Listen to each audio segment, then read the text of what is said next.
Enfin, une réforme importante des finances publiques que j'attendais, qui donnera une certaine autonomie à des ministères désignés qui vont gérer seuls leur budget et feront face à leurs responsabilités, et cela évitera peut-être certaines lenteurs des procédures. Il s'agit de la déconcentration de l'ordonnancement. En termes simples, qu'est-ce que ça veut dire? Avant, presque toutes les décisions pour engager et payer les dépenses de l'État. Les décisions étaient prises de manière très centralisée. Le ministère devait attendre l'autorisation du niveau central, ce qui causait souvent des retards dans la réalisation des projets. Pourtant, cette réforme était déjà prévue depuis 2011 dans la loi numéro 11/011 sur les finances publiques, mais elle n'avait jamais été réellement appliquée.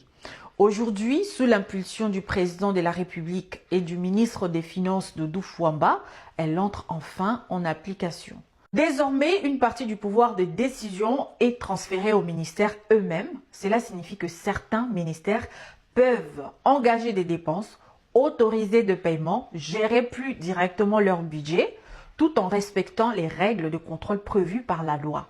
Pourquoi c'est important? L'objectif est de réduire les lenteurs administratives, accélérer l'exécution de projets, rendre les ministères plus responsables, mieux utiliser l'argent public. Une mise en œuvre progressive. La réforme commence par une phase pilote dans 4 ministères clés. Éducation nationale, santé, développement rural, infrastructures et travaux publics. Ces secteurs ont été choisis parce qu'ils touchent directement la vie des citoyens. Écoles, hôpitaux, routes, développement local. En résumé, la déconcentration de l'ordonnancement signifie que l'État congolais donne plus d'autonomie aux ministères pour gérer leurs dépenses afin d'être plus rapide, plus efficace et plus proche des besoins de la population. Après 14 ans d'attente, cette réforme passe enfin de la théorie à la pratique. Suivons le ministre des Finances, Doudou Fouamba. Nous avons traversé des nuits entières pour arriver à ces jours.